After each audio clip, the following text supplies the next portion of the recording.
यं सदा परिभवघनमभीष्टम् तीर्थास्पदं शिवविरण्यम्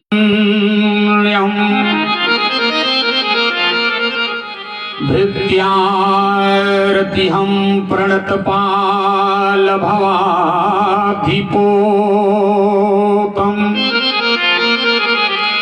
दे महापुरुष ते चरणारविंदम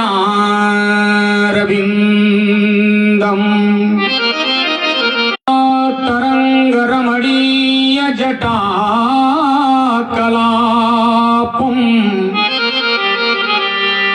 गौरी निरंतर विभूषित वाम भागम नारायण प्रियमनंगमदापहारम् वाराणसीपुरपतिं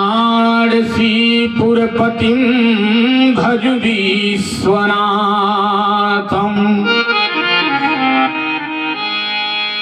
यत्र यत्र रघुनाथ कीर्तनम्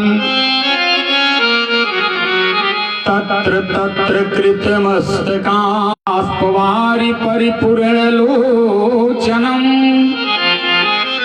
मारुक्षसान्तकम्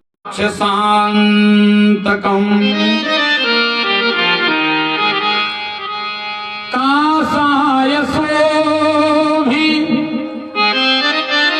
कमनीयवरं त्रिदण्डम् योगी पद पंकज भृंगराजम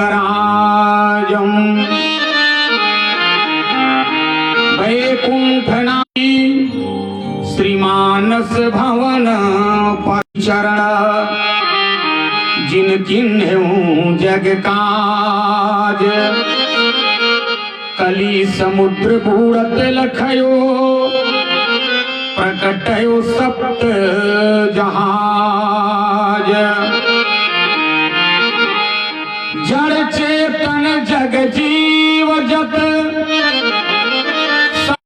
भैया लोग दोनों हाथों पर उठा उच्च स्वर से जय घोष करेंगे। एक बार मुख से कहो राम जय श्री राधे श्याम। सर्वप्रथम प्रातः स्मरणीय अर्चनीय वंदनीय आप्त काम पूर्ण काम नयनाभिराम सतताभिराम सदाभिराम दनुजारी लीला बिहारी भक्त भयहारी बलकल वस्त्रधारी जगदम्बा के प्रिय प्राण वल्लभ श्री दशरथ नंदन कौशल्यानंदन राजीव लोचन रघुकुल भूषण भगवान श्री राम के स्तुत्य चरण पराक्रम के प्रयागराज बल बुद्धि के अगाध सिंधु अनंत बलवंत स्वंत संत वेदांत विद विक्रम उदधि कर्म प्रभंजन सूत मंगल मूर्ति संकट मोचन आंजनेय श्री हनुमान जी महाराज के स्तुत्य चरण। विगत 2 वर्षों से हमको इस कोदवा ग्राम में बुलाने के लिए जो प्रयासरत थे, लेकिन मेरा दुर्भाग्य कि मैं किसी मंजुलमयी माताएं बहनें छोटे छोटे बच्चे बच्चियां जिनके वैदिक मंत्रों के द्वारा यह पूरा कोदवा एवं आसपास का क्षेत्र वेदमय बन रहा है, बन चुका है, ऐसे इस यज्ञ के परम विद्वान यज्ञकर्ता महोदय आचार्य महोदय सबके श्री चरणों में बालक का हार्दिक अभिनंदन वंदन नमन। देखिए भाई, महाराज झूठ बोल रहे हैं। आप पाठक जी को बुलाए नहीं, ऐसे पाम्पलेट में नाम दे दिए। हमको कल ही आपके बीच आना था, लेकिन परसों हमारे धर्मपत्नी का स्वास्थ्य बहुत ज्यादा।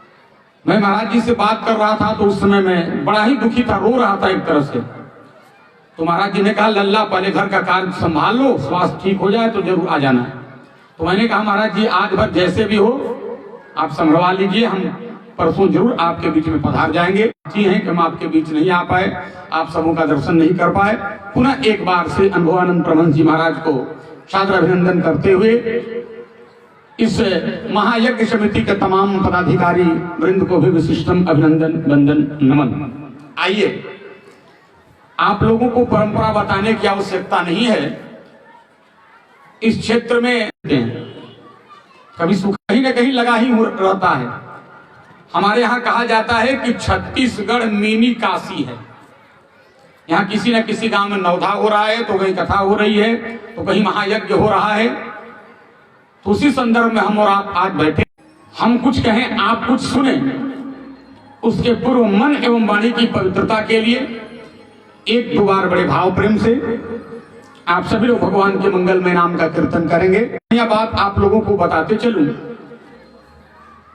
देखो भाई, एक बार 6 शास्त्र के ज्ञाता, 4 वेद के ज्ञाता, 18 पुराण के रचयिता व्यास जी महाराज से दुनिया के लोगों ने एक बहुत बढ़िया प्रश्न किया। प्रश्न क्या था? करना भी एक कला है, प्रश्न सबको नहीं करने आता है। आप क्या, छत्तीसगढ़ के श्रोता तो बहुत अच्छे हैं। हमारे यहाँ तो माताएं बहनें और लोग, एक जगह हम कथा करने गए, एक माता जी खड़ी होकर के पंडाल में बोली, बाबा मैं आपसे एक प्रश्न करना चाहती हूँ। मैंने कहा बोलो माता जी। उन्होंने कहा कि रावण का 10 मुंह था।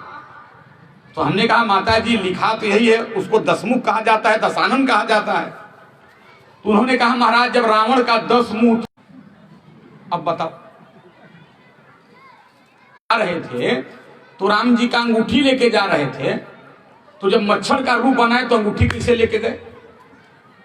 हमने कहा भाई तुमको अंगूठी की चिंता है, हमको हनुमान जी का गदा और लंगोटा का चिंता है। हनुमान जी वो कैसे? खैर इधर उधर की बात को न करते हुए ध्यान से सुनिएगा। व्यास जी महाराज से दुनिया के लोगों ने प्रश्न किया, महाराज इस संसार में इस धरती कौन है, यानी महापापी व्यक्ति कौन है? ध्यान देना माताओं बहन।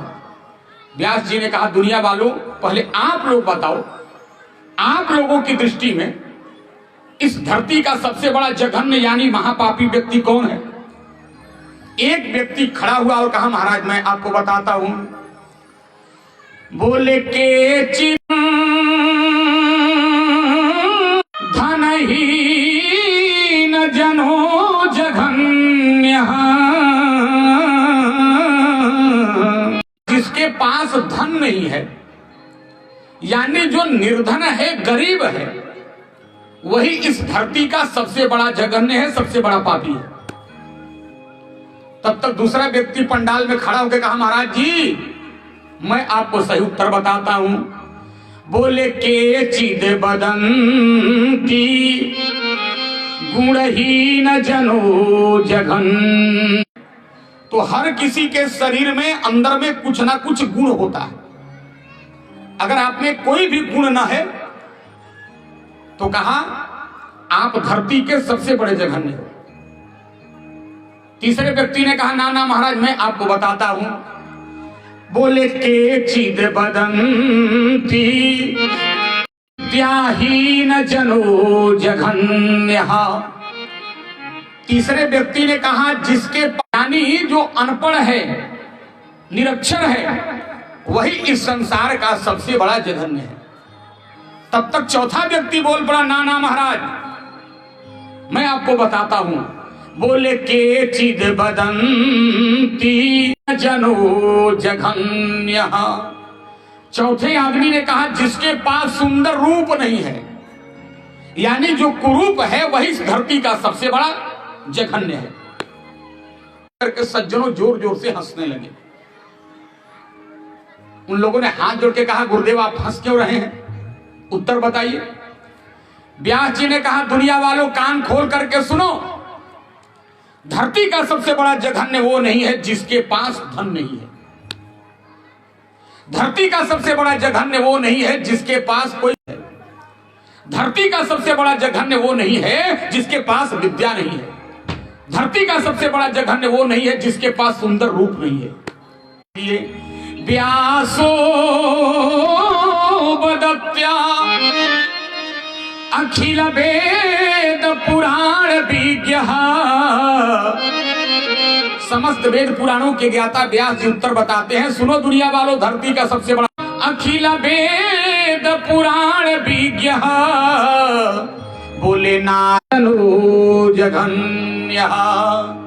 व्यास जी ने कहा जो मानव का तन पा करके, मनुष्य का शरीर पा करके और भगवान का नाम नहीं लेता, भगवान का स्मरण नहीं करता, भगवान की कथा नहीं सुनता, महापापी वही होता है। और एक बात आपको बता दूं, इस धरती पर जितने भी प्राणी हैं, सज्जनों, जीव हैं, सारे जीवों के बैठे हैं अनुभवी लोग, अगर वैज्ञानिक दृष्टिकोण का प्रयोग न करें तो मनुष्य के शरीर का मरने के बाद कोई उपयोग नहीं है। देखो, बचपन में काशी पढ़ते थे, वहां एक संत रहते थे, उन्होंने लिखा हाथी अगर मर जाए तो हाथी के दांत को माताओं बहनों उखाड़ करके जब बाजार में बेचा जाता है ना, उसका एक दांत 10 लाख 5 लाख में बिकता है। बोलो, तो टूट जाए तो कोई 25 पैसा में खरीदेगा? नहीं खरीदेगा। मामले में तो हाथी मूल्यवान हुआ। तो संत जी ने लिखा हाथी न के दांत के खिलौने बने भांति भांति, उससे खिलौना बनता है। और बाघ मर जाए तब बोले बाघनक छाल यतिन मन भाई है। बाघ के छाला पे साधु सन्यासी बैठकर तपस्या करते हैं। बोलो, हमारे आपके चमड़े का क्या होता है? बोले गेड़ा न के चाम को बांधे हैं सिपाही लोग। गेड़ा के चमड़े से बेल्ट बनता है, सिपाही लोग बांधते हैं। और बकरी के चाम थोड़ा पान, लेकिन कहे अलमस्त कबीर राम के भजन बिनु, अरे मानुष के चाम कछु काम नहीं। बिना भगवान का भजन किए मनुष्य के चाम शरीर का कोई महत्व। इसलिए आओ मिलजुल के सब लोग पहले भगवान का कीर्तन बोल लो। माताओं बहनों से विशेष प्रार्थना कर रहा हूं, आप लोग जरूर कीर्तन बोलना भगवान का नाम। जानती हो आप लोगों को बोलने पर क्यों जोर दे रहा हूं? पुरुष तबके की है, बहुत लोगों के पति का नाम होता है सीताराम, राधे श्याम, महावीर, महेश। तो सोच में पड़ जाती है कि पति का नाम कैसे लें, क्योंकि हमारा शास्त्र कहता है 5 लोगों का नाम नहीं लेना चाहिए। आप अपना नाम बार बार नहीं लेना चाहिए। कुछ लोग कहते हैं ना, मेरा फलाना नाम है, दिखा दूंगा, ऐसा नहीं बोलना चाहिए। अपने गुरु का नाम नहीं लेना चाहिए। अपने ज्येष्ठ बेटे यानी बड़े बेटे का नाम बार बार नहीं लेना चाहिए। भसुर का नाम नहीं लेना चाहिए। तो देखो भाई, अपने बिहार में एक बार हम ऐसे ही प्रवचन कर रहे थे, कीर्तन करा रहे थे। हमने कहा सब लोग बोलो रघुपति राघव राजा राम पति पावन सीताराम। ऐसे ही भीड़ लगी थी, सारी माताएं बहनें बोल रही थी। आगे एक माता जी बैठी थी, नहीं बोल रही थी। तो मैंने कहा माता जी, आप भगवान का नाम क्यों नहीं बोल रही हो? सीताराम आपको भगवान। उन्होंने कहा महाराज कैसे ले, उनका नाम है।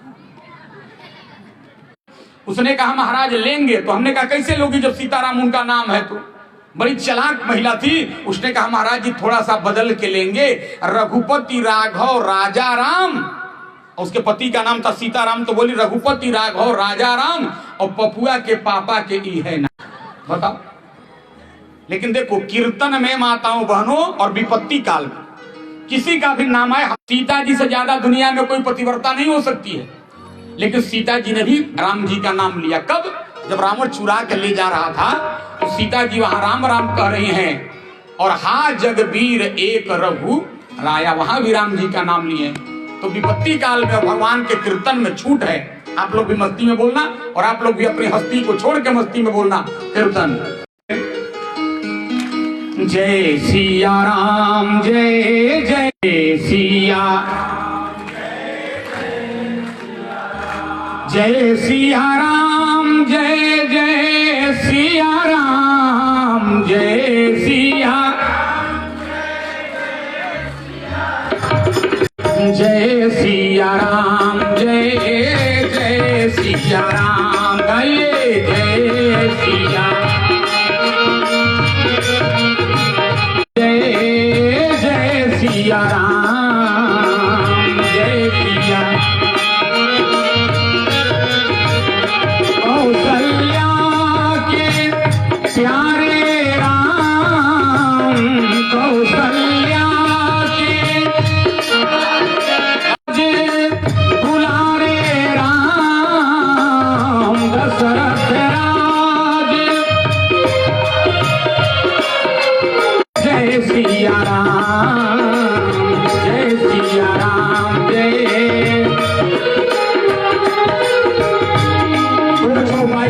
पाठ श्रद्धा से सब लोग करेंगे। मंगल भावना अमंगल हारी, मंगल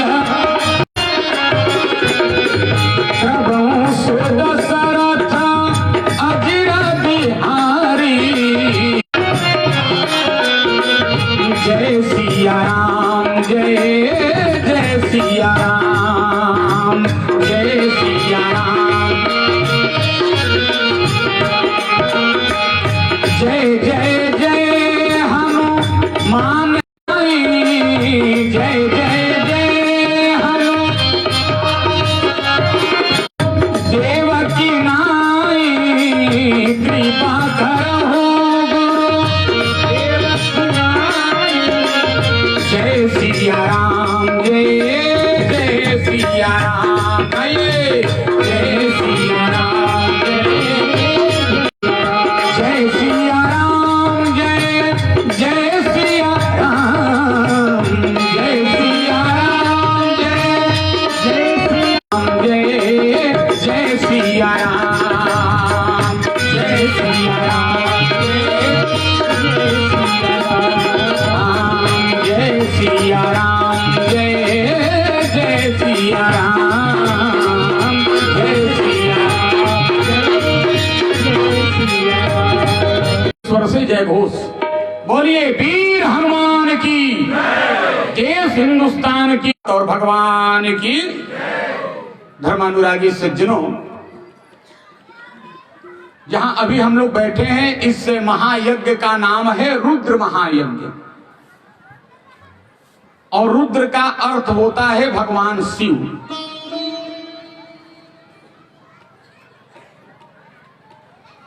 और रामचरितमानस जब आप पढ़ेंगे तो रामचरितमानस में 84 प्रसंग हैं, लेकिन 84 प्रसंगों में ध्यान भगवान शिव और माता पार्वती के विवाह की कथा।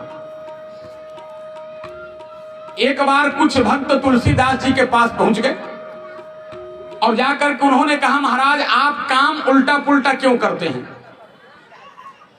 तुलसी बाबा ने कहा, भैया मैंने कौन सा काम उल्टा पुल्टा किया है? तो भक्तों ने कहा, आपने दो उल्टा पुल्टा। तो भाई आपने अपने ग्रंथ का नाम लिखा रामचरित मानस। अच्छा देखो, बहुत लोग रामचरित्र मानस कह देते हैं। आज के बाद सुधार के बोलना, रामचरित्र शब्द नहीं है, चरित्र शब्द है। क्योंकि चरित्र में और चरित्र में बड़ा अंतर होता है साहित्य में। देखो, चरित्र में गुण और दोष दोनों होता है। चरित्र में गुण और दोष दोनों होता है, लेकिन चरित्र में केवल गुण ही गुण, चरित्र में केवल गुण ही गुण होता है।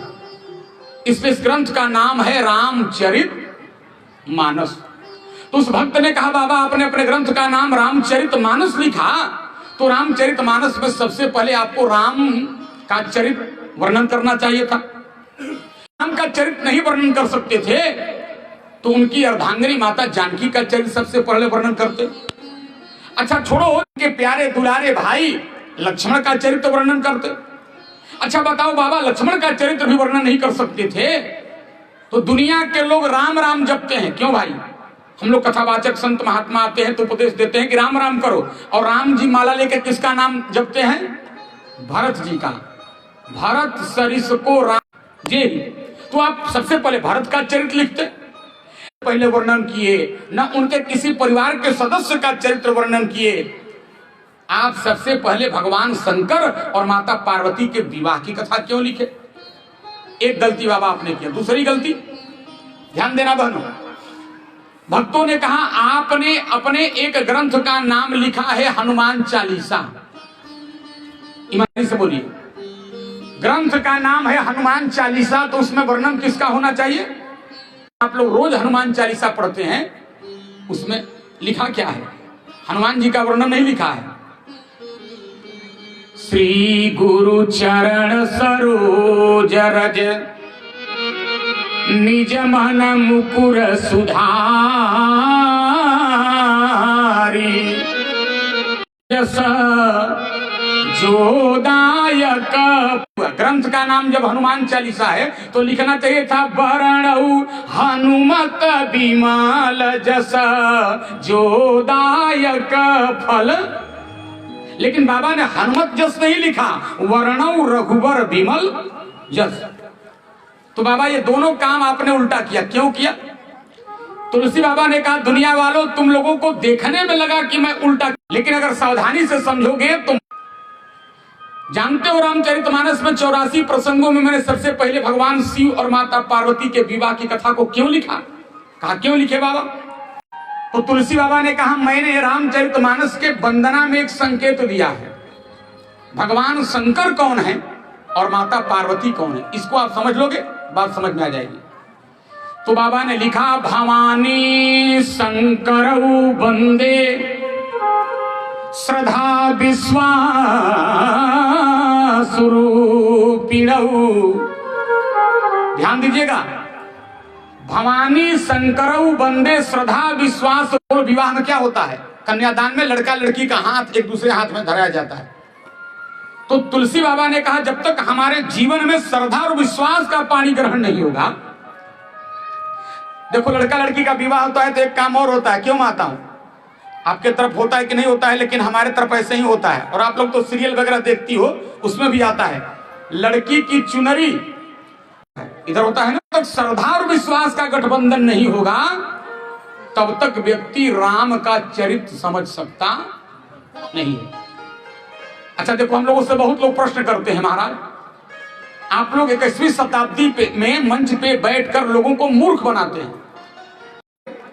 उसने कहा एक बात बताओ, ये अनुभवानंद जैसे संत और आप लोग जैसे कथावाचक कहते हो कि मूर्ति में मिट्टी में और पत्थर में देवी देवता होती हैं, पत्थर और मिट्टी में तो कहा बताइए कैसे होते हैं। हमने उसको वेद पुराण शास्त्र का बहुत प्रमाण दिया लेकिन नहीं माना।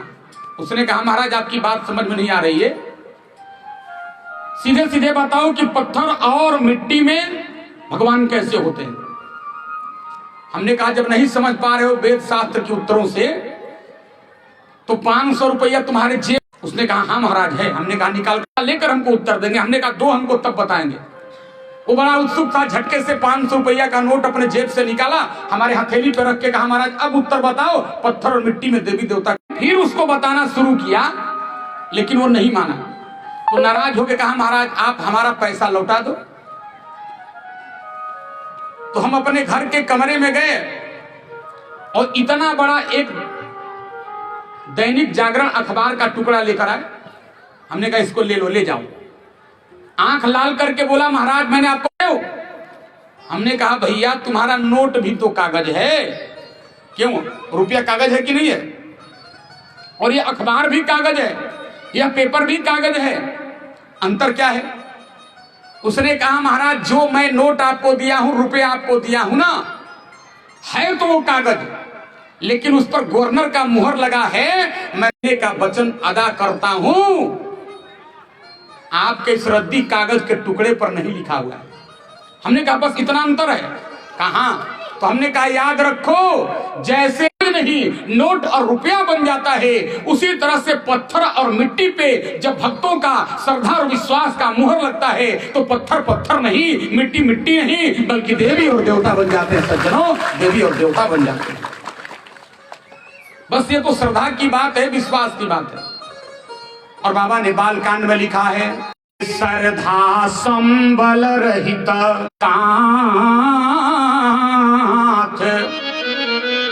तीन कहु मानस अगमयति और जिनहीन प्रिय रघुनाथ। जिसके जीवन में श्रद्धा और विश्वास का मिलन न हो वो व्यक्ति, तो याद रखना ये शिव चरित्र राम कथा का प्रवेश द्वार है, अपने आप समझ जाएगा। अब देखो रामचरितमानस में 4 विवाह की कथा है। आप लोग बराबर सुनते हैं विद्वानों से, मैं कोई नई बात नहीं बताने आया हूं। 4 विवाह की कथा है मानस में। सबसे पहला विवाह हुआ भगवान शंकर जी का माता पार्वती का, नारद जी का और विश्वमोहिनी का। तीसरा विवाह हुआ भगवान श्री राम का माता जानकी का। चौथा विवाह हुआ सूर्पनखा का और लक्ष्मण जी का। 4 विवाह। लेकिन इन 4 विवाहों में 2 अधूरा।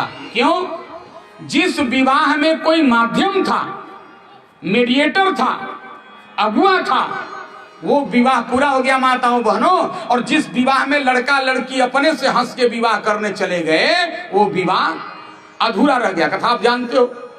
देखो, शंकर जी के विवाह में नारद जी और सप्तर्षि लोग अगुआ थे, परिणाम विवाह पूरा हो गया। राम बक्सर वाले, बिहार वाले विश्वामित्र बाबा अगुआ थे, विवाह पूरा हुआ। कौन माध्यम था, कौन मीडिएटर था, कौन विचवान था? ये अपने आप चले गए अपना विवाह करने के लिए, भगवान रूप बंदर का बना दिए। सूर्पनखा अपने से अपना विवाह करने के लिए चली गई, परिणाम प्लेटफॉर्म साफ कर दिए। तो जिस विवाह में कोई अगुआ था वो पूरा हो गया, और जिस विवाह में कोई अगुआ न था वो अधूरा रह गया। अब ध्यान, शिव जी का विवाह कराया क्यों गया? देखो, शंकर जी का रामचरितमानस में 2 विवाह की कथा है, आप लोग कथा जानते हो। और ये कथा जो मैं आपको सुनाने जा रहा हूं, ये जितने पुराणों को आप पढ़िएगा, चाहे श्रीमद् भागवत पुराण पर भी पढ़िए, चाहे देवी, किसी पुराणों को पढ़ेंगे तो ये कथा आपको जरूर मिलेगी। और रामचरितमानस में भी है। शंकर जी का 2 विवाह रामचरितमानस में। शंकर जी की पहली पत्नी का नाम है सती, के साथ कैलाश के उत्तंग शिखर पर बैठे हुए थे। वो देखो, शंकर जी का एक स्वभाव है, शंकर जी जहां भी बैठते हैं ना, तो 24 घंटा शंकर जी राम राम राम जपते हैं। जीव में और शिव में क्या अंतर है? अभी महाराज जी हमारे बता रहे थे। शिव जहां बैठते हैं, जब भी बैठते हैं, तो राम राम राम जपते हैं। और हम जीव जहां भी बैठते हैं तो हम लोग राम राम काम काम ज्यादा जपते हैं। कथा में क्यों नहीं कल आए? महाराज क्या बताऊं, बहुत काम पड़ गया था, फलाने काम में फंस गया था, फलाने काम में व्यस्त हो गया था। जीव जहां बैठते हैं वहां काम काम काम करते हैं। शंकर जी राम राम जप रहे थे। चौपाई पढ़िए मानस में, बाबा ने लिखा, तुम पुनि राम राम दिन राति, सादर जपहु अनंग अराती।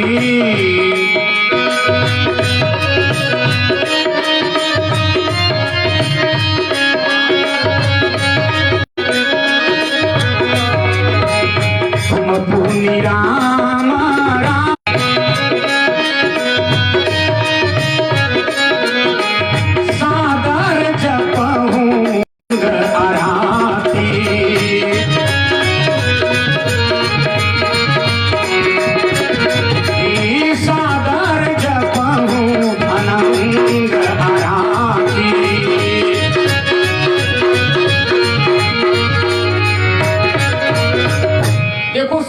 राम राम जप रहे थे।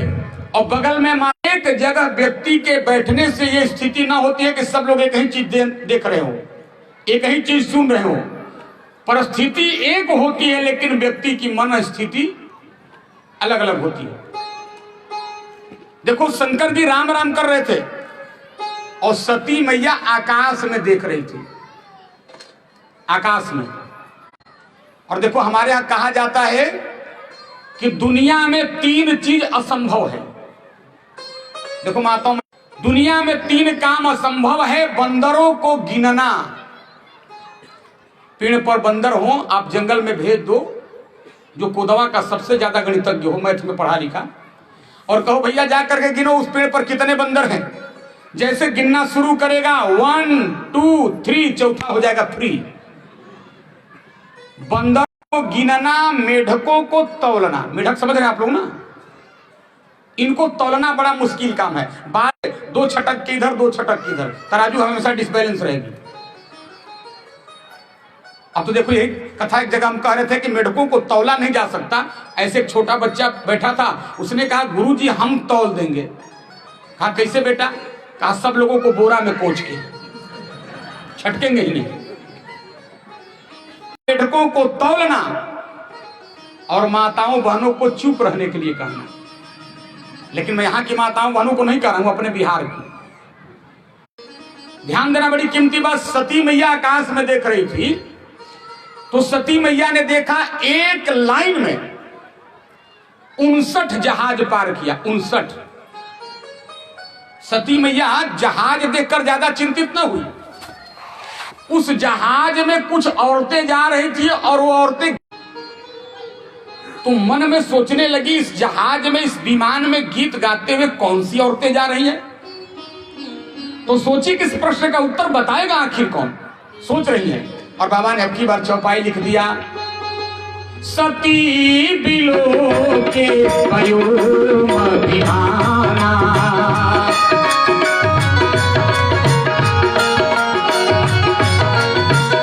जात चले करहि गल गाना,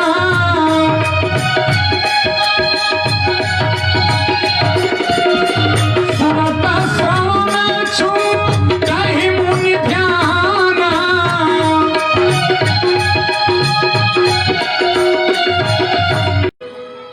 वो औरतें जो विमान में जा रही थी गीत गाते हुए, इतना बढ़िया गीत गा रही थी, इतना बढ़िया गीत गा रही थी कि जंगल में, पहाड़ों में, गुफाओं में बरसों बरसों से आंख नाक कान बंद करके जो संत महात्मा मुनि ध्यान कर रहे थे, उन लोगों की गीत को सुन को माताओं बहनों, इस ब्राह्मण की एक बात याद रखना, इधर की माताओं बहनों का तो गीत मैं नहीं जानता, लेकिन एक बात जान लो, गाना जब भी गाना चाहिए तो आप लोगों को भी बता रहा हूं, जिस गीत में, जिस गाना में भगवान का नाम न हो उसको गाना नहीं चाहिए।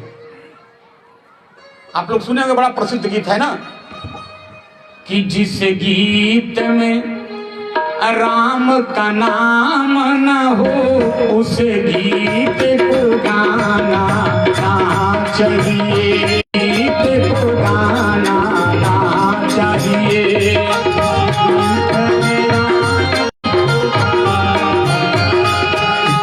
दूसरे लाइन को सुनो, चाहे बेटी कितनी प्यारी हो, बेटी, यहां पर बेटियां सावधानी से सुनो, चाहे बेटी कितनी प्यारी हो, एक काम कभी बेटी के साथ मत करना, बेटी का बहुत सम्मान करो, लेकिन एक काम बंद माना ना चाहिए।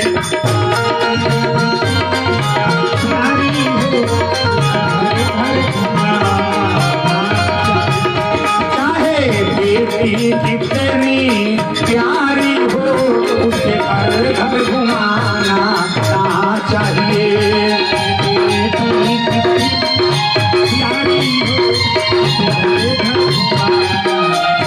चाहे बेटा कितना प्यारा हो, बेटे का भी बहुत सम्मान कीजिए, दुलार कीजिए, मान कीजिए, लेकिन चाहे बेटा कितना प्यारा हो उसे सर पे चढ़ाना चाहिए।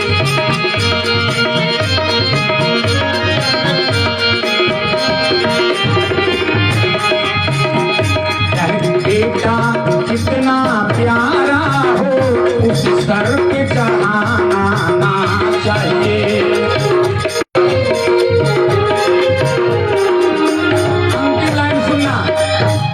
चाहे पत्नी कितनी प्यारी हो, धर्म पत्नी का भी बहुत सम्मान करो, लेकिन एक चीज से सावधान रह के, अब माताएं हमसे नाराज हो जाएंगी, जो भी पैसा वैसा चढ़ाना है पोथी पर कल से बंद कर देंगी, बता दूं। चाहे पत्नी कितनी प्यारी, लेकिन क्या करना है, चाहे पत्नी कितनी प्यारी हो ना चाहिए।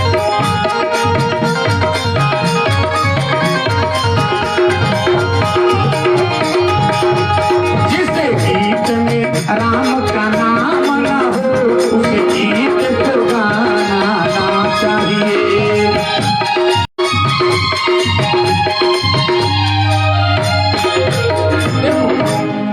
इतना बढ़िया गीत गा रही थी विमान में जा रही महिलाएं, माताएं बहने की जंग, और तब तक सज्जनों शंकर जी जो बगल में बैठे थे सती मैया के, उनकी आंखें खुली तो सती मैया ने हाथ जोड़ के कहा, महाराज मैंने अभी अभी देखा आकाश में 59 जहाज, एरोप्लेन, विमान गया, यह जहाज कहां जा रहा था, क्या आप बता सकते हैं? शंकर जी ने कहा तुमको मालूम नहीं, यह विमान तुम्हारे नैहर में जा रहा है, पीहर में जा रहा है। तो एक बात जान लो, माताओं बहनों को अपने नैहर से, पीहर से बोली हमारे पीहर में, नैहर में कहा, तो क्या करने। तो बाबा ने अब की बार चौपाई लिखा, पूछे तब शिव कहेऊ बखानी, पिता जग कछु हर सानी।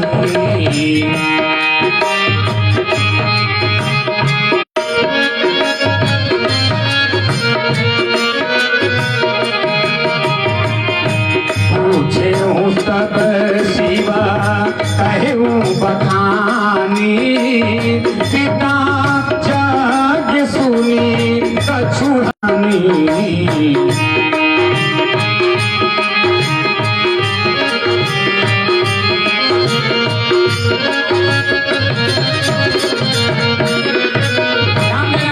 नैहर में तुम्हारे बाप राजा दक्ष बहुत बड़ा यज्ञ कर रहे हैं। इस विमान में तुम्हारी बहनें सब तुम्हारे नैहर गई हैं।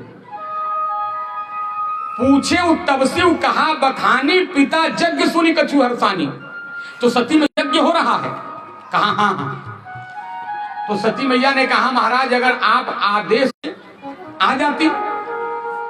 शंकर जी ने कहा खबरदार, नैहर जाने का नाम मत लेना।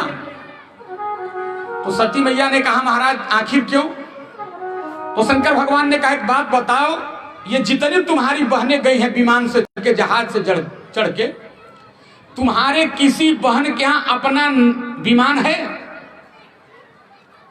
अपना जहाज है।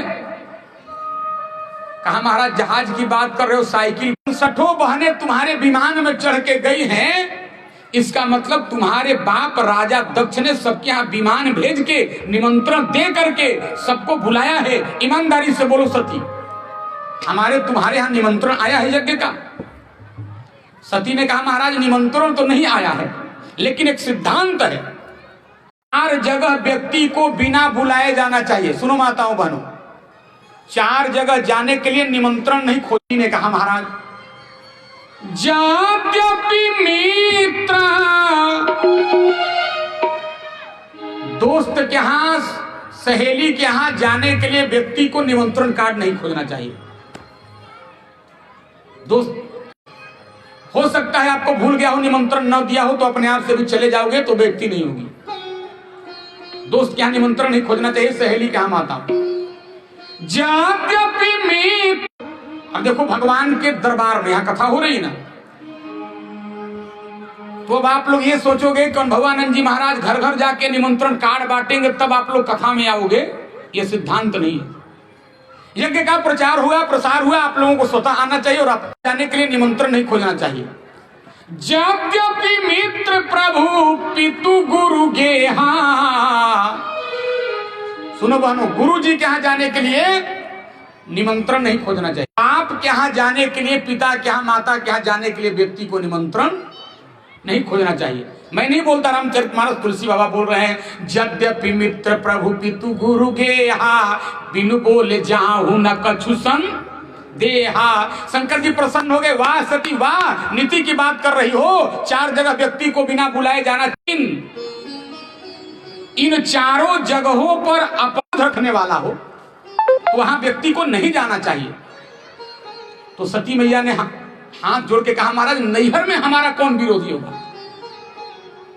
शंकर जी ने कहा तुम्हारे नैहर में तुम्हारा तो कोई विरोधी नहीं है, मेरा विरोधी है, और मेरे ही कारण तुम मेरी अर्धांगिनी हो, तुमको नहीं बुलाया गया है। मैं नहीं बोलता, बाबा अब की बार लिखे कहाँ गए कल्याण ना होरी,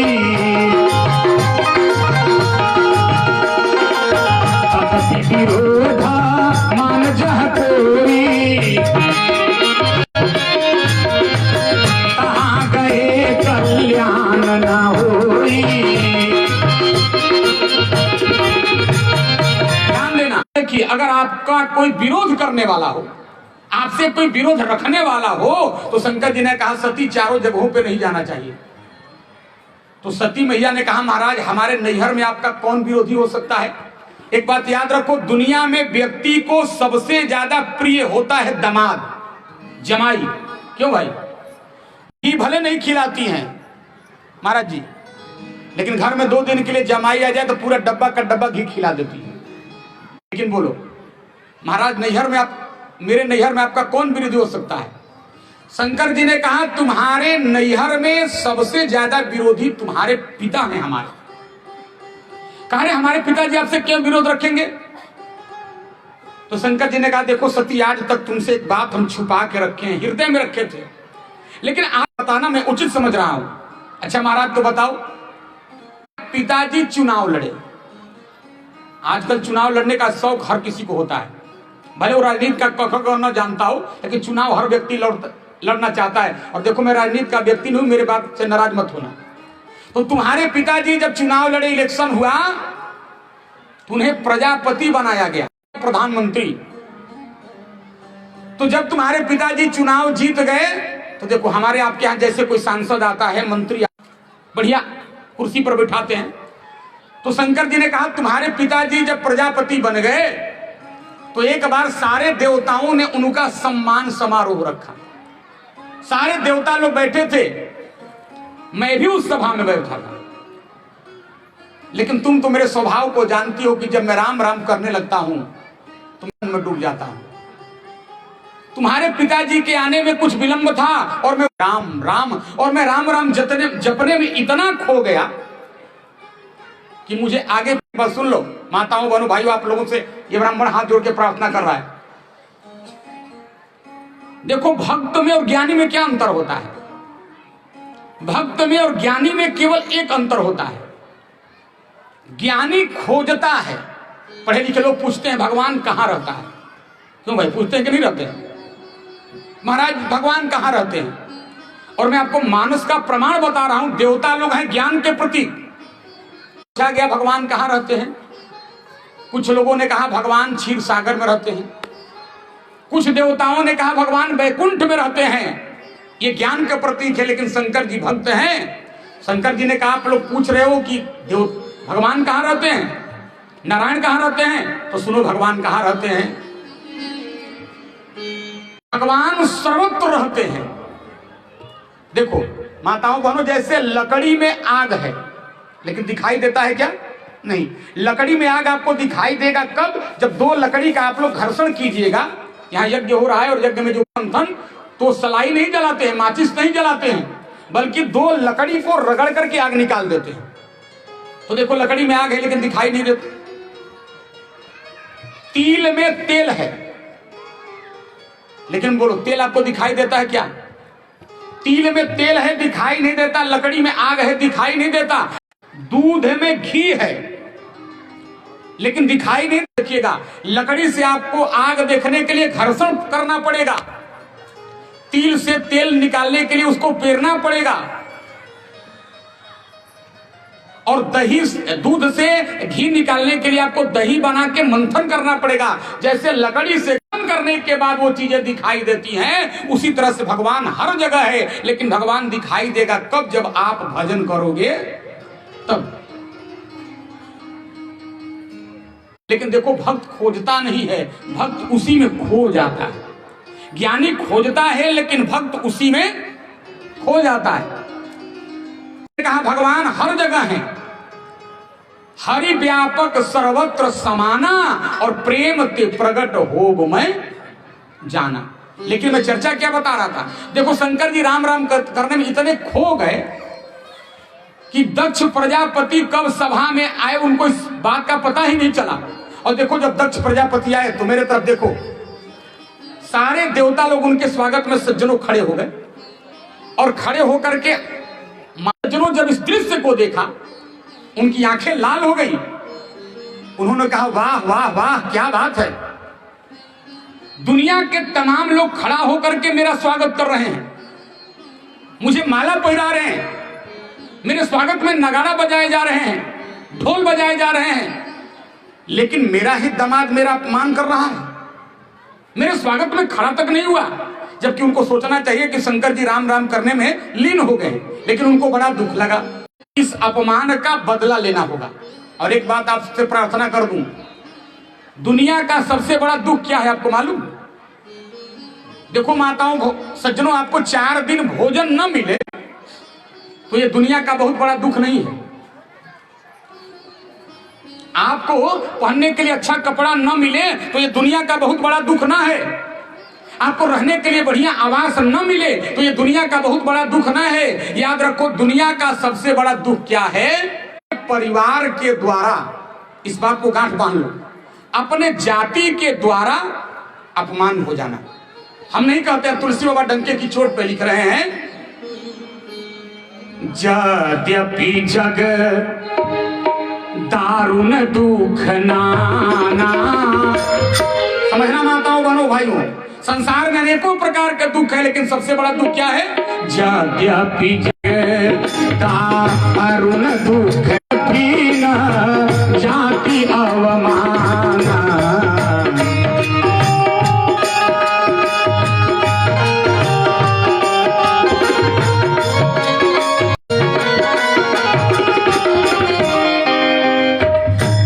यद्यपि जग दारुण दुख नाना सबते कठिन जाति। देखो, अपने भाई के द्वारा, अपने मित्र के द्वारा, अपने बेटे के द्वारा, अपने पति के द्वारा, अपने पत्नी के द्वारा जो अपमान होता है वो संसार का सबसे बड़ा दुख है। इस क्षेत्र में बराबर भाग महाभारत में कथा आई है कि एक बार सुधर्मा नाम का धर्म सभा लगा था। युधिष्ठिर जी उस सभा में सबको माताओं बहनों उपदेश दे रहे थे, ज्ञान दे रहे थे। उसी सभा में पार्थ, धनंजय, अर्जुन भी बैठे थे।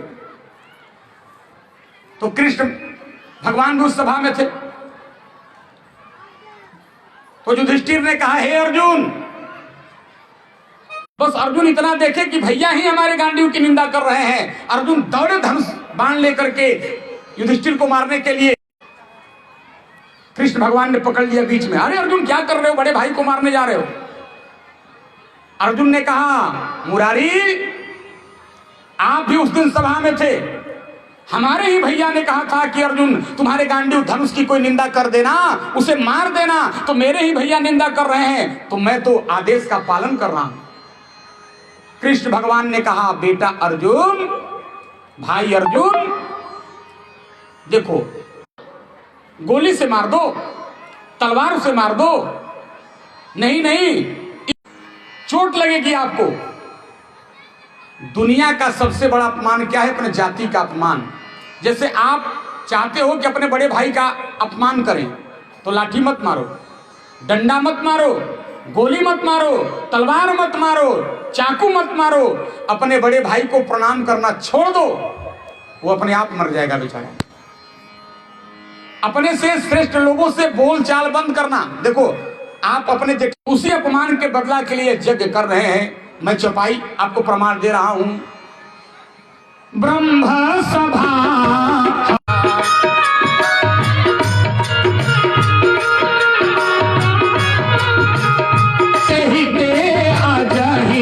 करहूं अपमाना।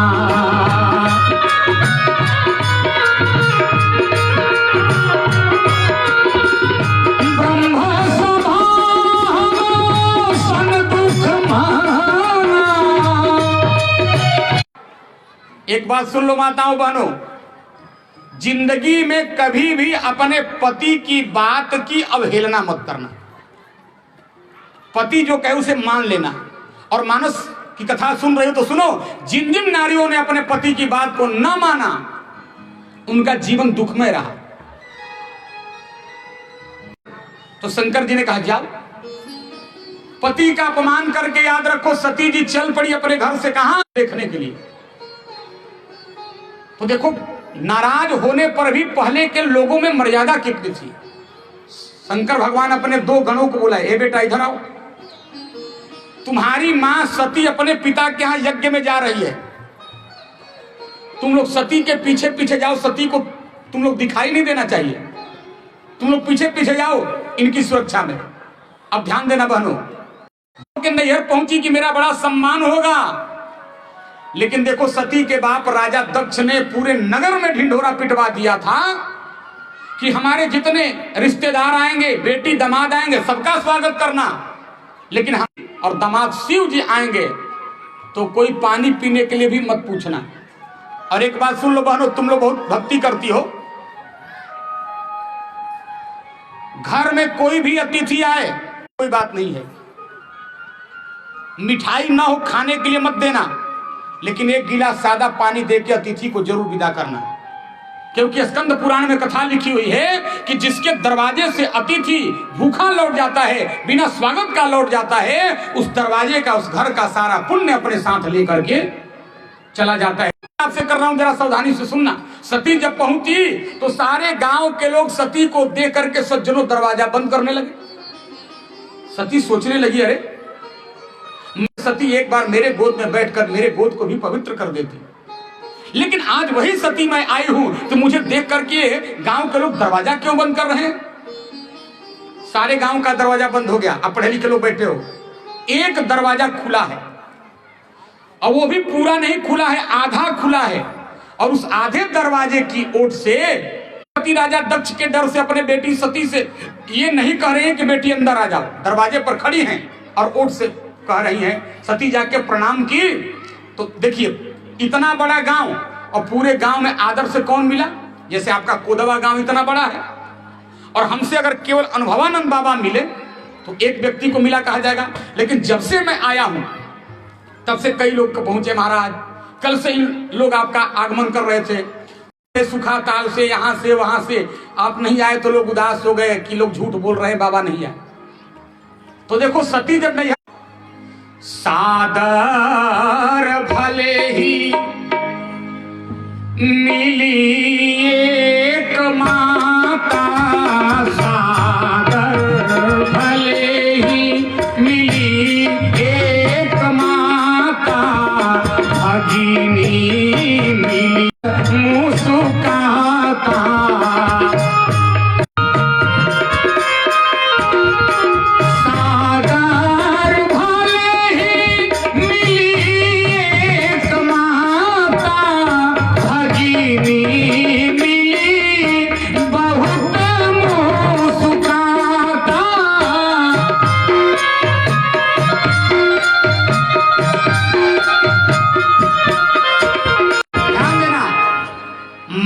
आदर से मिली और पूछ रही ठीक ठाक हो ना?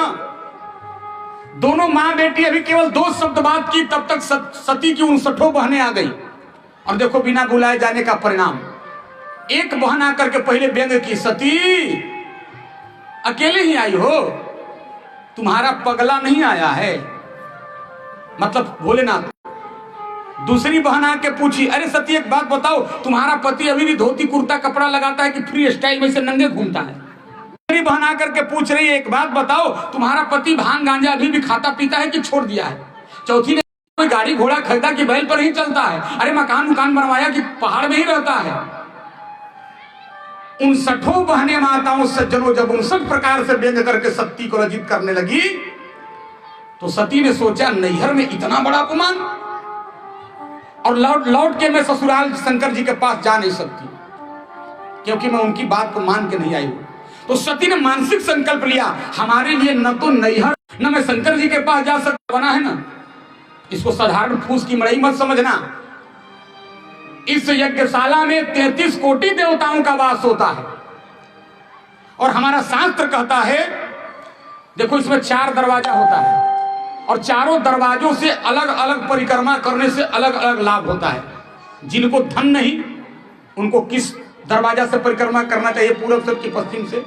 जिनको बेटा, कल भी तब बता देंगे, जिनको बेटा नहीं हो किस दरवाजा से परिक्रमा करें, जिनको धन नहीं किस दरवाजा से परिक्रमा करें, जिनको रोग है किस दरवाजा से परिक्रमा करें, जिनको दुश्मन ज्यादा हो वो किस दरवाजा से परिक्रमा करें। 4 दरवाजा है, पढ़ लेना।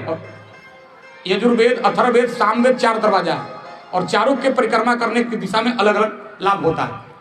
तो सती ने सोचा चलो कोई बात नहीं, यज्ञशाला में पहुंची, ध्यान देना, तो देखी कि सारे देवताओं का वेदी बना हुआ है, लेकिन मेरे पति शंकर जी का कोई स्थान नहीं है, उनके लिए कोई वेदी नहीं बनी हुई है। चौपाई लिखा, सारे देवताओं का स्थान बना है।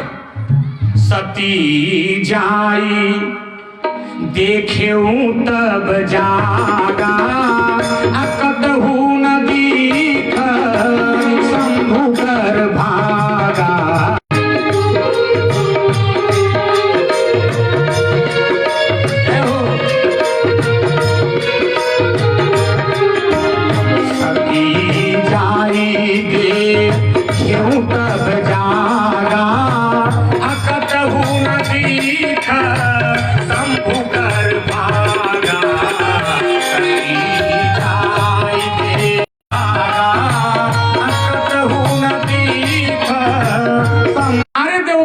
स्थान है, लेकिन बहनों याद रखना, शंकर जी का कोई स्थान नहीं बना था। सती को बड़ा जोर से क्रोध आया। इधर देखो, बात समझ में आएगी। तो सती सोची कि जिस यज्ञशाला में, हवन कुंड में ब्राह्मण देवता लोग बैठ के हवन कर रहे हैं, स्वाहा स्वाहा स्वाहा, इसी हवन कुंड में कूद करके क्यों ना आग लगा के मैं मर जाऊं। देखो, सती जैसे हवन कुंड में जलने के लिए पहुंची, तो हवन कुंड में अग्नि भगवान रहते हैं।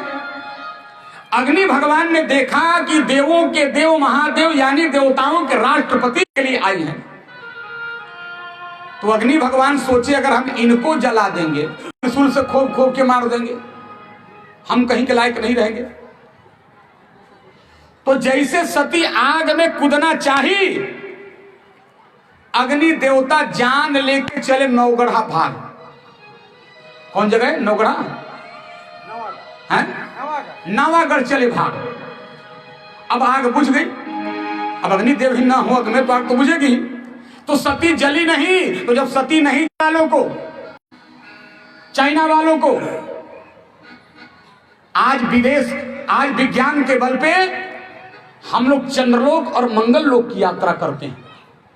अरे भारतीय नारियों में क्या रखा है? ये केवल 3 काम करना जानती है। ये भोजन बनाना जानती है, भोजन करना जानती है, बच्चा पैदा करना जानती है, और इनको क्या आता है? देखो, हम विदेश की नारियों को विज्ञान के बल पे चंद्रलोक और मंगल लोक जाते हैं।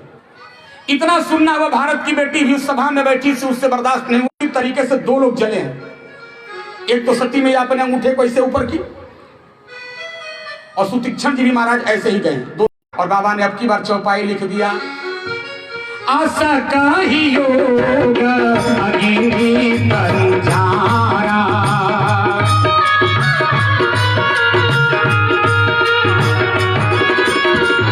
भयउ सकल मत हाहाकारा।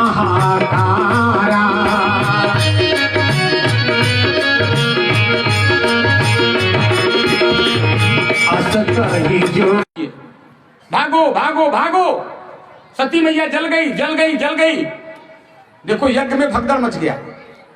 और शंकर भगवान जो पीछे 2 दूत भेजे थे, उन दूतों ने देखा कि जब सती मैया जल के मर गई, यानी मर रही हैं, वो भागे भागे कैलाश पर्वत पर आए और भगवान शंकर जी से कहे, बाबा माता जी जल के मर रही हैं।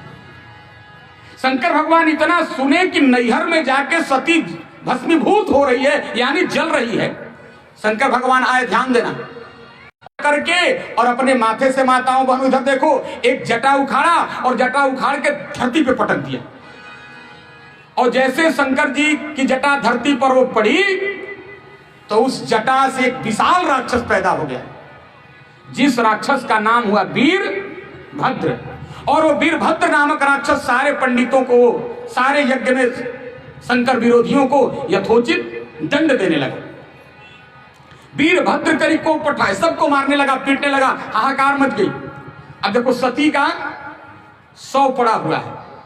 सती मरी हुई नहीं है, अभी धू धू करके सती की सांसें चल रही है, धू धू करके। सारे देवी देवता लोग जुट गए और देखिए, और डमरू बजा के जोर जोर से नृत्य करने लगे, नाचने लगे। पूज्य महाराज जी का मंच पे आगमन हो रहा है। एक बार जोरदार ताली बजाकर महाराज जी का स्वागत करें। महाराज जी, हमको कब तक बोलना है? चालू रखिए सर, चालू रखिए। बोलिए शंकर भगवान की। बोलो वृंदावन बिहारी लाल की। तो शंकर भगवान सती मैया की शव को लेके नृत्य करने लगे। तो देखो शंकर जी दो ही स्थिति में नृत्य करते हैं, नाचते हैं। तो शंकर भगवान जब बहुत नाराज होते हैं तो नाचते हैं, उसको तांडव नृत्य बोला जाता है। जाके नाचने लगे, देवताओं में हाहाकार मच गई। अरे लगता है शंकर भगवान तीसरे नेत्र को खोल करके संसार का प्रलय कर देंगे, जला देंगे, इनको रोका जाए। अब डर के मारे हुआ कि जाएगा कौन शंकर जी को मना करने के लिए कि महाराज मत नृत्य करो, शांत हो जा। विष्णु भगवान ने कहा महाराज आप लोग चिंता न करें, मैं उपाय करता हूं। देखो आप लोग भी एक्सपेरिमेंट कर लेना, आपके घर में लोग चिंता न करें, मैं उपाय करता हूं। और याद रखो अपने चक्र सुदर्शन से सती मैया का एक एक अंग काटना शुरू किया। हमारा पुराण कहता है कि 52 जगह जाकर के सती का अंग गिरा, और जहां जहां सती मैया का अंग गिरा सज्जनों, पूज्य महाराज जी बैठे हैं, साक्षी में बोल रहा हूं, वहां वहां देश में शक्तिपीठ की स्थापना हो गई। 52 तो गर्दन में श्वासा प्राण। तो सती मैया ने मरते समय एक वरदान मांगा, महाराज मैं मरने के लिए तो मर रही हूं, लेकिन हमको एक वरदान दिया जाए। कहा क्या? सती मरता हरि सन वर मांगा, जन्म जन्म शिव पद अनुरागा। राम सिया राम जय जय राम राम। सती मरत हरि सन वर मांगा,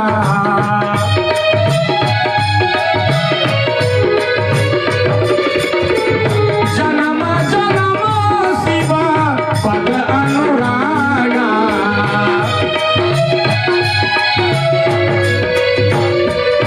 ध्यान देना, सती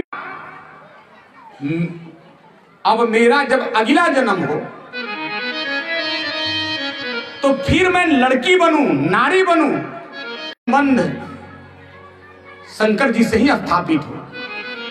विष्णु भगवान ने वरदान दिया, तथास्तु, जाइए आपका मनोरथ पूर्ण हो। और एक बात जान लो, वरदान भी सबको नहीं मांगने आता है। जिसको जीवन में वरदान मांगने आ जाएगा उसको सब कुछ करने आ जाएगा। आपको सही बात बताता हूं, एक जगह में कथा कर रहा था झारखंड में। तो जैसे आप लोग कैसे लाकर के पोथी पे सम्मान करते हो, नारियल चढ़ाते हो, पैसा चढ़ाते हो, तो उस गांव में 10 साल का लड़का लाके 17 में हम कथा कर रहे थे, तो एक आदमी हम ला के ऐसे हमारे पोथी पे प्रणाम करके और 1000 का नोट रख दिया, पुराना वाला, 16 में ही नोटबंदी हुआ था।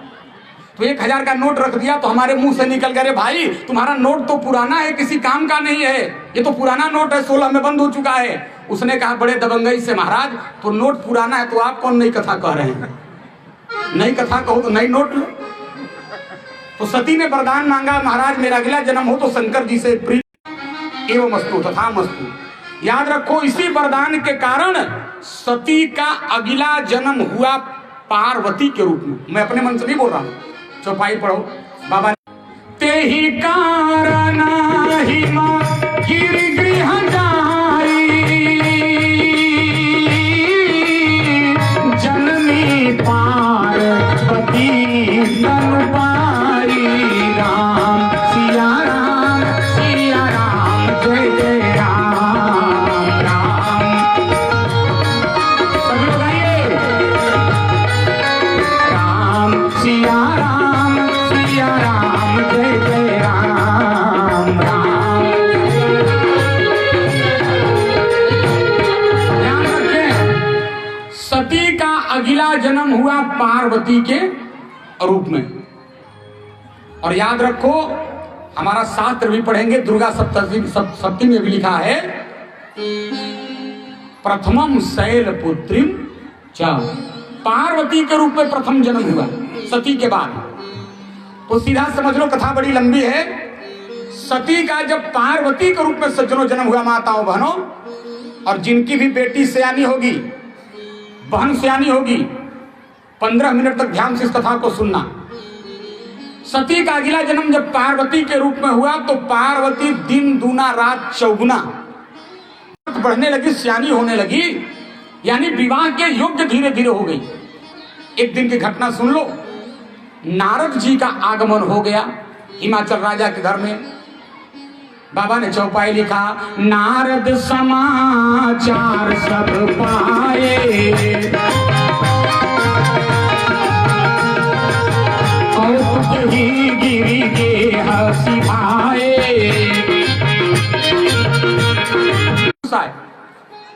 तो उसका पांव जरूर पखारिए, और उसके पांव को पखार कर कभी भी नाली में मत फेंकिए।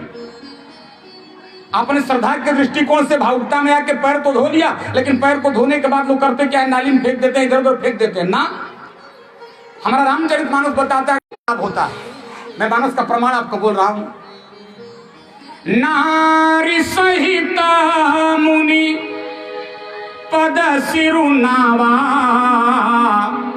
और चरण सलील सब भवन सिंचावा। देखो माताओं बहनों, संत महात्मा के चरण को तुम कर सकती हो, पी नहीं सकती हो। वैज्ञानिक युग है आजकल। लोग कहते हैं महाराज पंडित के पैर में इतना गंदगी लगा हो, कोरोना चल रहा है, हम चरणामृत कैसे पिए? ठीक है, आपकी वैज्ञानिक दृष्टिकोण का सम्मान किया जा रहा है। अगर आप अपने घर में छिड़काव कीजिए, स्प्रे कीजिए, परिणाम क्या होगा उससे? शास्त्र कहता है कि आपके घर में जितनी भी नेगेटिव ऊर्जा होगी वो धीरे धीरे बाहर निकल जाते हैं। संतों के चरणामृत का ये प्रभाव होता है। नारी सहित प्रणाम किए और चरणामृत से घर सिंचवाए। अब देखो, जलपान कराई मैना जी, भोजन कराई हिमाचल राजा। तो मैना जी अपने बेटी पार्वती को जबरदस्ती पकड़ के लाई बाबा। और देखो इन माताओं बहनों का, हम लोग जहां संत महात्मा कथावाचक विद्वान को देखेंगे तो जरूर पूछते हैं, महाराज हाथ देखना जानते हैं? जरूर लोग हम लोगों से पूछते हैं, महाराज हमारा जरा भविष्य बताइए। देखो ज्योतिष शास्त्र झूठा नहीं है, लेकिन के आगे हाथ दिखाने की जरूरत नहीं पड़ेगी। और आप लोग भी कम थोड़े होते हो, भले थोड़े पढ़े लिखे होते तो हाथ नहीं दिखवाते हो, लेकिन आप लोग जब अखबार पढ़ते हो तो सबसे पहले राशि फल ही पढ़ते हो कि हमारी राशि में क्या लिखा है। तो एक बात सुन लो माताओं, आपको किसी के आगे हाथ दिखवाने की जरूरत नहीं पड़ेगी और आपको राशि फल पढ़ने की जरूरत नहीं पड़ेगी। करना क्या होगा? करना केवल इतना होगा, माताओं बहनों, आप इस हाथ से दिन भर काम करो। दिन भर रात में जब बिस्तर पे जाओ तो अपने दोनों हथेलियों को अपने आंख के आगे कर लेना 5 मिनट। 24 घंटे के अंदर आज मैंने पुण्य का कर्म कितना किया और पाप का कर्म कितना किया। जो माताएं बहनें इसको विचार कर लेंगी कि 24 घंटे में मैंने पुण्य का कर्म कितना किया और पाप का कर्म कितना किया, उन माताओं बहनों को जीवन में किसी का आगे हाथ दिखाने की जरूरत नहीं पड़ेगी। और आप देखो, आप भी राशिफल अपने हाथ से काम आगे कर लो और हृदय से आप लोग भी 5 मिनट सोचो कि 24 घंटे के अंदर समाज में मैंने पुण्य की राशि कितनी इकट्ठा किया और पाप की राशि कितनी इकट्ठा किया। फिर आपको हाथ दिखवाने की जरूरत नहीं पड़ेगी और आपको राशि फल पढ़ने की जरूरत नहीं पड़ेगी। 2 बार भगवान का नाम ले, तब तक लाइट आ जाएगी। सावधानी से सब लोग अपने जगह पर बैठे रहेंगे। श्री राम जय राम, जय जय राम, बोलो श्री राम जय राम, जय जय राम। श्री राम जय राम, जय जय राम, बोलो श्री राम।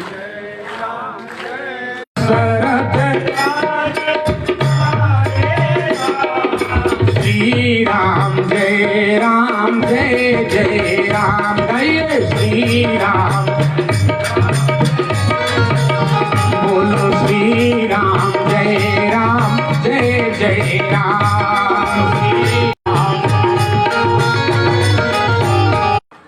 मैना जी अपने बेटी पार्वती को पकड़ के लाई और नारद जी से बोली, बाबा त्रिकालज्ञ सर्वा गति सर्वत्र तुम्हारी, कहूं सुता के दोष गुना, मुनिवर हृदय विचारी। बाबा जरा मेरी बिटिया का हाथ देख के बताइए, इसको कैसा घर वर मिलेगा। महाराज आप सर्वज्ञ हो, सब कुछ जानने वाले हो, जरा मेरे बेटी का हाथ देख के बताइए। राम उमा अंबिका भवानी सब लक्षण संपन्न कुमारी, होई है संतत पियहि पियारी, सदा अचल एहि कर एहि बाता, एहि तेजस्सु पई हहि पितु माता। अरे इसमें तो केवल गुण ही गुण है, लक्षण की संपन्न है। मैना जी ने हाथ जोड़ के कहा महाराज बेटी के बारे में नहीं पूछ रही हूं, दामाद कैसा मिलेगा, घर भर कैसा मिलेगा इसको बताओ। अब मेरे तरफ देखिएगा, नारद जी पार्वती का हाथ लेके मुस्कुरा रहे हैं और कह रहे हैं सुनो 8 अवगुण युक्त वर इसको प्राप्त होगा। दुल्हे में माताओं बहनों 8 अवगुण होगा। कौन कौन? ये सप्तर्षियों का वाक्य मैं यहां जोड़ रहा हूं। नीला जा, इसको जो पति मिलेगा तुम्हारे बेटी को निर्गुण होगा। और निर्गुण का मतलब जिसमें कोई गुण ना हो, और आध्यात्मिक दृष्टिकोण से जो सतोगुण, रजोगुण, तमोगुण तीनों से ऊपर उठा रहता है उसको कहा जाता है निर्गुण। निरागुण नीला जा, इसका जो पति मिलेगा उसको बहुत साली, वो बढ़िया कपड़ा लत्ता नहीं लगाता है, कुबेश पर रहता है, खोपड़ी का माला लगाता है, अकुल लड़के का कुल खानदान नहीं है। सुनो 7वां पहचान लड़का कभी कपड़ा नहीं पहनता है, दिगंबर नंगे घूमता है। 8वां पहचान 42 गुण युक्त वर आपकी बेटी को प्राप्त होगा। अच्छा इतनी माताएं बहनें बैठी है, ईमानदारी से बोलो, कोई ज्योतिषी आपके बेटी का हाथ देकर कह दे माता जी आपके बेटी को जो वर मिलेगा वो नंगे घूमने वाला मिलेगा, वो 1 नंबर का शराबी होगा, 1 नंबर का कबाबी होगा, उसको रहने के लिए मकान नहीं होगा। ईमानदारी से बोलो रात भर क्या उस मां को नींद आएगी? और जब नारद जी चले गए, ध्यान देना, रात के 12 बजे, दिन तो मैना ने जैसे तैसे काट लिया, रात के 12 बजे और उनके पतिदेव हिमाचल राजा जब शयन कक्ष में आए तो एक बात सुन लो, हमारा रामचरितमानस जो है ना ये आर्ट ऑफ लिविंग सिखाता है व्यक्ति को धरती पर जीना कैसे चाहिए। हमारे रामचरितमानस में चलना कैसे है, खाना कैसे है, सोना कैसे है, तमाम चीजें भरी हुई है। देखो पति पत्नी को बात कब करना चाहिए, बज गए हैं एकांत है, तो मैना जी जाके अपने पति से कह रही हैं एकांत पाई कह मैना, नाथ न मैं समुझे मुनि। अच्छा बोलो माताओं बोलो, पति पत्नी कब बात कर रहे हैं? एकांत में, पति ही एकांत। और मैं यहां की बात नहीं कर रहा हूं, अब आजकल की माताएं बहने मेला में जलेबी खरीद के और दूर से चिल्ला रही हैं गप्पू के पापा, ऐसे पति कहती हैं। उनसे ज्यादा बढ़िया बोलना और जीना मंदोदरी जैसी राक्षसी जानती थी। जानते हो मंदोदरी अपने पति रावण से कैसे बात करती थी? बाबा ने चौपाई लिखा, रहसी जोर करा, रहसी माने होता है एकांत में, जोर माने जोड़ के, कर माने हाथ जोड़ के एकांत में। पति पग लागी बोली बचना नीति रस पागी। नीति युक्त मीठा वचन बोलती थी, और आज की पत्नी मीठा बोलती है पति से थोड़े। बताओ, घर घर की कहानी है। हाथ जोड़ के नीति युक्त मीठा वचन बोलती है। पति पत्नी जब भी बात करे एकांत में, हिमाचल राजा को नारद बाबा दिन में आए थे, आप तो जानते हो। आप तो राज्य कार्य में चले गए, मैं अपनी बिटिया पार्वती का हाथ दिखाई तो उन्होंने कहा पार्वती को जो वर मिलेगा वो निर्गुण होगा, नीरज होगा, कुबेश होगा, खोपड़ी का माला लगाने वाला होगा, बिना कुल खानदान वाला होगा, बिना घर वाला होगा, नंगे रहने वाला मिलेगा, सांप बिच्छू लगाने वाला मिलेगा। तो हे प्राणनाथ, क्या ऐसे ही वर से अपने बेटी का विवाह करोगे? सुनो कितने चिंतित रहते थे, भावुक होते थे। क्या ऐसे ही वर से अपनी बेटी का विवाह करोगे? तो हिमाचल राजा ने पूछा कैसे करेंगे? माताओं सजनों जिनकी भी बहन बेटी सयानी है, बेटी का विवाह करने जाना तो 3 चीज देखना। ये मैं नहीं बोलता हूं, हिमाचल राजा को मैना जी समझा रही, परामर्श दे रही है।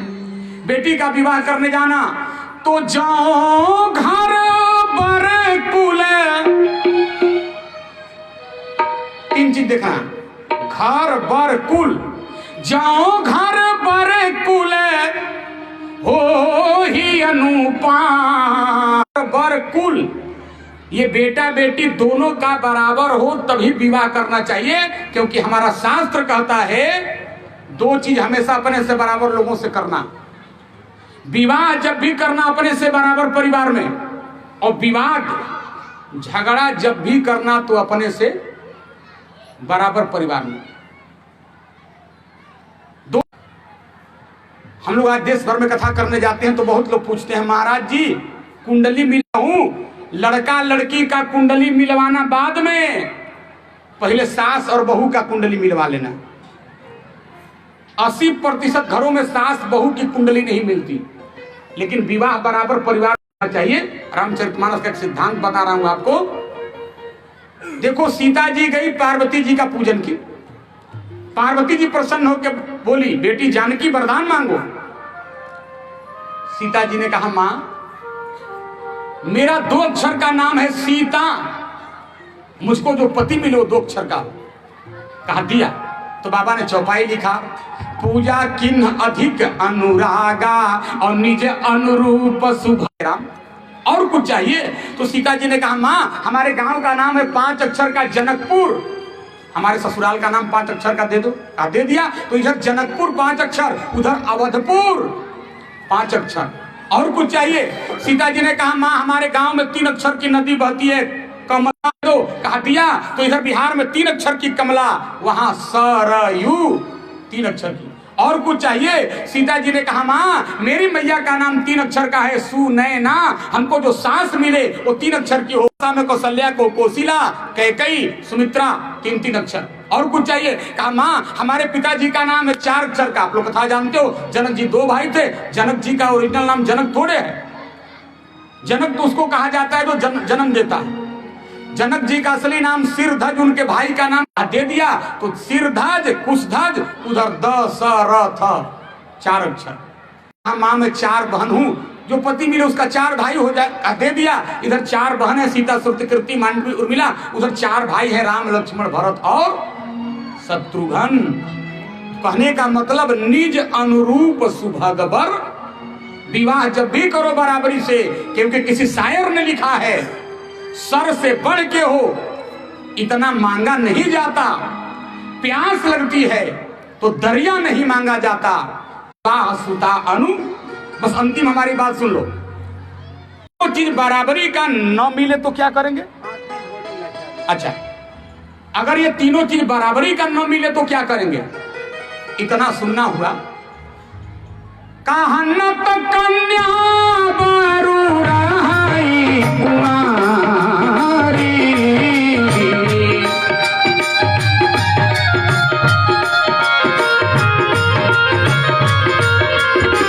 5 मिनट आप लोग बैठे रहे, केवल हमारी 5 मिनट की बात सुन लीजिए।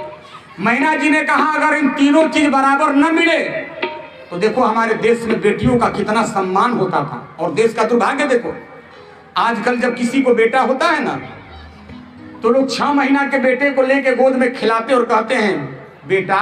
इधर बेटे को पता नहीं क्या कहते हैं, हमारे यहाँ बबुआ कहा जाता है, इधर भी बबुआ जज बनोगे कि कलेक्टर। कोई नहीं पूछेगा बिटिया जज बनोगी कि कलेक्टर। बिटिया होती है तो लोग कहते हैं बेटी नदी के किनारे ले जाके मरोगी। बेटा होता है तो लोग जज कलेक्टर बनाते हैं, बेटी होती है तो लोग मारने की कामना करते हैं। लेकिन ना रामचरितमानस में हिमाचल राजा से मैना जी ने कहा कंत प्राणनाथ ये हमारी लड़की नहीं है प्यारी, ये हमारी प्राण है। याद रखो पहले के लोग बेटी को प्राण समझते थे, आज देश का दुर्भाग्य देखो साला समझा जाता है। आज बेटी को कोई जन्म नहीं देना चाह रहा है। अगर लोग बेटी को जन्म देना चाहते तो किसी भी सरकार को नारा नहीं लगाना पड़ता, बेटी बचाओ बेटी पढ़ाओ। स्कूल के दीवारों पर ये लिखना नहीं पड़ता बेटियों को मारोगे तो बहू कहां से लाओगे। याद रखना, छोड़ो हमारे भारत देश की बात, हम विराट चेतना में जीने वाले लोग हैं, हम वसुधैव कुटुंबकम की भावना में जीने वाले लोग हैं। बेटी का सम्मान पश्चात देखो देता है। शेक्सपियर ने जेब से पेन निकाला और लिखा only one difference between son and daughter, बेटा और बेटी में केवल एक अंतर होता है। क्या? तो शेक्सपियर जो पहला पंक्ति लिखा, लाइन लिखा, मानो हमारे तुलसी बाबा का चोरी किया।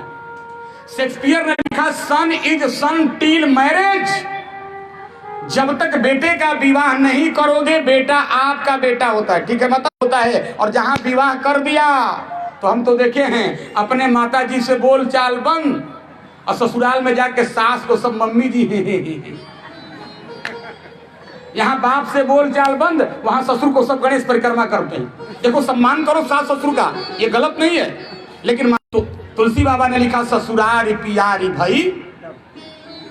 सुनो, तो शेक्सपियर ने भी इसी बात को लिखा, विवाह नहीं करोगे बेटा आपका बेटा होता है। लेकिन जैसे शेक्सपियर को लिखना पड़ा, बेटी कब तक बेटी होती है, आंखें गंगा जमुना की धारा बन गई, कपोलों को चुमते आंसू नीचे की ओर गिरने लगे, डायरी के पन्ने भीग गए, और शेक्सपियर ने थरथराते हाथों लिखा son is son till marriage but daughter is daughter till. लड़की को जब तक चिता पर जला नहीं दिया जाता है उस दिन तक बेटी बेटी होती है। होली कुमकुम रोली का त्योहार नहीं होता घर में अगर इन बेटियों का अवतार नहीं होता। प्राणनाथ, ये हमारी बेटी नहीं है, ये हमारी प्राण है। कांत उमा मम प्राण प्यारी। अगर पार्वती के योग्य वर नहीं खोजोगे घर वर, तो आज के बाद आपको राजा हिमाचल नहीं कहेगा, बढ़िया वर नहीं खोजोगे तो, बढ़िया घर नहीं खोजोगे तो।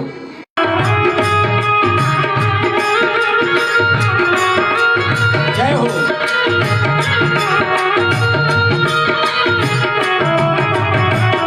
जौना मिलही बरो गिर जाही जोगू,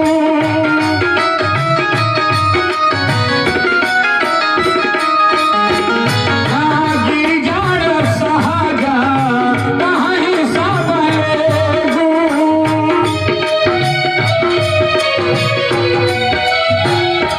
अगर पार्वती के योग्य वर नहीं खोजोगे, मूर्ख हिमाचल लोग कहेंगे। अगर नारद की बात मानकर विवाह करोगे तब। अब बेटी का विवाह हिमाचल राजा पार्वती का कैसे कर रहे हैं, क्या क्या देख कर किए, कैसे किए, इसका कल की सत्र में सुनाएंगे। आज हम भी थके मान गया है, बहुत दिन से लगातार प्रवचन का कार्यक्रम होते आ रहा है। एक दिन विलंब भी हुआ, उसके लिए हम पुनः महाराज जी से क्षमा प्रार्थी हैं। और पूज्य महाराज जी भी बैठे हैं, कुछ आशीर्वचन हम लोग सुनेंगे।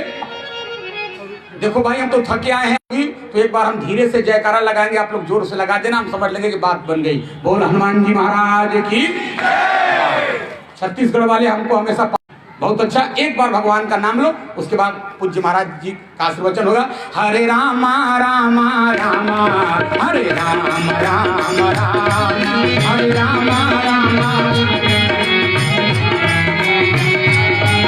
हरे रामा रामा रामा हरे राम राम राम हरे रामा रामा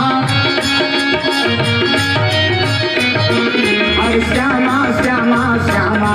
माताएं माथ पर आंचल रखें, हाथ जोड़े, और आप लोग दोनों हाथ उठा के लोकसभा का नारा नहीं, अपने पर लोकसभा का नारा लगाओ। ओम नमः पार्वती पतये हर हर महादेव। श्री हरे नमः इत्यलम।